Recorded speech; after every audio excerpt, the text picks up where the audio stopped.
Hello everyone, welcome to back my channel. स्वागत है दोस्तों आपका मेरे चैनल में। आज हम लोग बात करने जा रहे हैं सुप्रीम कोर्ट का एक और इम्पॉर्टेंट लेटेस्ट जजमेंट के बारे में, जिसमें लोगों ने बहुत ज़्यादा क्वेरी कर रहे हैं कि क्या सर, अगर किसी केस में हम इन्वॉल्व हैं या हमारे पर कोई मुकदमा चल रहा है तो क्या हमको सरकारी जॉब मिल सकता है। दूसरा लोगों का ये क्वेश्चन है कि वो सरकारी जॉब पा जाते हैं और अगर उनके ऊपर कोई मुकदमा चलता है तो क्या वो नौकरी से बर्खास्त हो सकते हैं। तो ये इस तरह के काफी सारे डाउट है लोगों में। तो ये जजमेंट जो अभी बहुत ज्यादा लेटेस्ट आया है हाल ही में सुप्रीम कोर्ट का, जो कि 28 फरवरी 2023 का एक लेटेस्ट जजमेंट है कि अगर आप पर कोई मुकदमा चल रहा है तो क्या आप उस जॉब के लिए एलिजिबल हैं। अगर आपका सिलेक्शन हो गया है तो क्या आपको नौकरी से निकाला जा सकता है। ये जजमेंट उसी पे आधारित है। तो वीडियो को पूरा देखिएगा। चैनल में पहली बार तो चैनल को जरूर सब्सक्राइब कीजिए। चलिए जानते हैं कि इस मामले में क्या कहा गया था। एक्चुअली जो ये घटना है ये है जम्मू एंड कश्मीर की। मतलब कि जो ये मैटर है, यानी कि जो पिटिशनर है वो जम्मू एंड कश्मीर से बिलोंग करता है। 2008-9 में एक पोस्ट आती है कांस्टेबल की जम्मू कश्मीर, जिसमें एग्जीक्यूटिव पुलिस फोर्स में, जहां पे जो कैंडिडेट होता है यानी कि जो पिटिशनर होता है उसका उस पद पे सिलेक्शन हो जाता है। फिर जब सिलेक्शन होने के बाद जब वो ट्रेनिंग में जाता है, मतलब कि उसको एक अपॉइंटमेंट लेटर भी इशू होता है 2009 में, तो वो ट्रेनिंग में जाता है। जब ट्रेनिंग में जाता है, ड्यूरिंग द ट्रेनिंग तो कुछ जांच में पाया जाता है कि 8-9-10 कैंडिडेट, जिसमें से वो जो पिटिशनर होता है कि वो उस रिकॉर्ड में ये रहता है कि उसके ऊपर एक ऑलरेडी से एक क्रिमिनल केस चल रहा है। तो जब ये बात डायरेक्टर जनरल को पता चलती है तो वह जो उसने अपॉइंटमेंट लेटर इशू किया था, जो सिलेक्शन किया था, वो उसको कैंसिल कर देता है। तो फिर इस ऑर्डर के खिलाफ जो पिटिशनर होता है वो हाई कोर्ट में दरवाजा खटखटाता है और अपनी बातों को रखता है कि वह उसका जो केस चल रहा है और जो ऑर्डर आया है डायरेक्टर जनरल, उसको उस ऑर्डर को रोक दिया जाए, उस पर सेट असाइड कर दिया जाए। जहां सिंगल बेंच इसको डिसमिस कर देता है।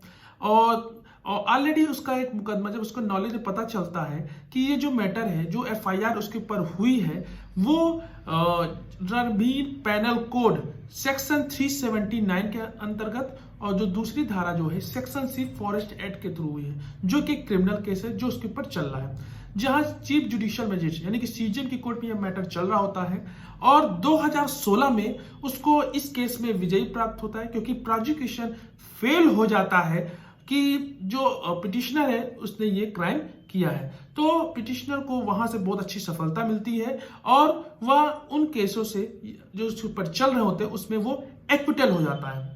फिर वो क्या नाम है, दोबारा हाई कोर्ट में अपना बात रखता है और जहां पे डीबी बेंच ये करते हुए खारिज कर देती है कि जो डायरेक्टर जनरल है वो उसने जो रिकॉर्ड पाया है उसके आधार पे उसने उसका जो सिलेक्शन है जिसे बोल सकते हैं, जो उसकी ज्वाइनिंग है, जो उसमें वो जिस पद पे वो नौकरी पाया है उसको कैंसिल कर दिया गया। वो सही बात है। इस ऑर्डर के खिलाफ वो जाता है सुप्रीम कोर्ट, वहां पे एक स्पेशल लीव पिटिशन फाइल करता है और अपनी बातों को रखता है।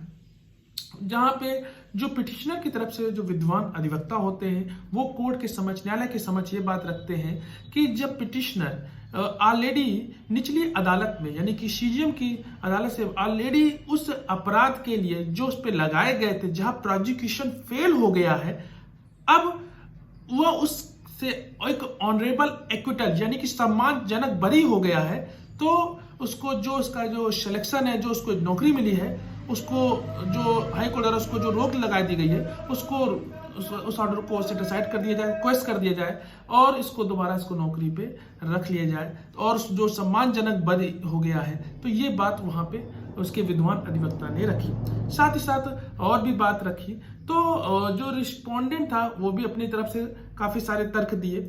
जो फाइनल कंक्लूजन ये निकला, सुप्रीम कोर्ट ने ये अपना पूरा फाइनल कंक्लूजन ये बताया कि जो डायरेक्टर जनरल है वो एक प्रकार से वो जस्टिस है, उस पोस्ट में, यानी कि पुलिस के पद पे, मतलब जो उसका जो पोस्ट होता है डायरेक्टर जनरल का, वो उस एक सुप्रीम होता है, और उसने जो निर्णय किया है कि ये जो कैंडिडेट है उस पद के लिए मतलब उसका अगर वो ऑलरेडी उसमें क्राइम है, उसमें क्रिमिनल केस है, अगर वो पाया गया है तो उसके लिए वो एलिजिबल नहीं है। तो ये बात सुप्रीम कोर्ट अपने फाइनल कंक्लूजन में रखती है, और जो भी इंटरफियर वो जो हाई कोर्ट ने जो ऑर्डर किया उसमें इंटरफेयर नहीं करना चाहती, और जो सुप्रीम कोर्ट अपने जो स्पेशल पिटीशन है जो दाखिल की तो उसको डिसमिस कर देती है।